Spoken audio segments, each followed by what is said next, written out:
ولقد خلقناكم ثم صورناكم ثم قلنا للملائكة اسجدوا لآدم فسجدوا إلا إبليس لم يكن من الساجدين. قال ما منعك ألا تسجد إذ أمرتك؟ قال أنا خير منه خلقتني من نار وخلقته من طين. قال فاهبط منها فما يكون لك أن تتكبر فيها فاخرج إنك من الصاغرين. قال أنظرني إلى يوم يبعثون.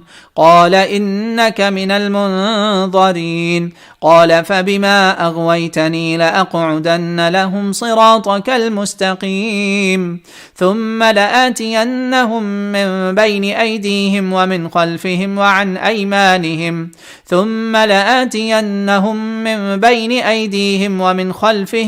أيمانهم وعن شمائلهم ولا تجد أكثرهم شاكرين. قال اخرج منها مذءوما مدحورا لمن تبعك منهم لأملأن جهنم منكم أجمعين. ويا آدم اسكن أنت وزوجك الجنة فكلا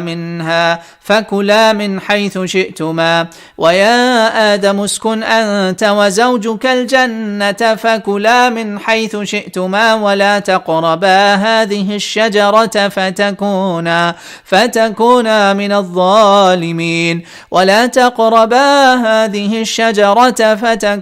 من الظالمين. فوسوس لهما الشيطان ليبدي لهما ما وري عنهما من سوآتهما وقال ما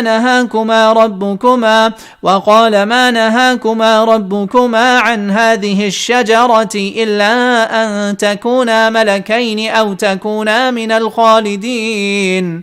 وقاسمهما إني لكما لمن الناصحين فدلاهما بغرور فلما ذاقا الشجرة بدت لهما سوآتهما وطفقا يخصفان عليهما من ورق الجنة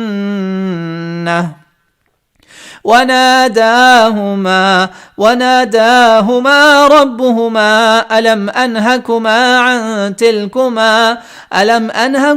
عن تلكما الشجرة وأقل لكما إن الشيطان لكما عدو مبين.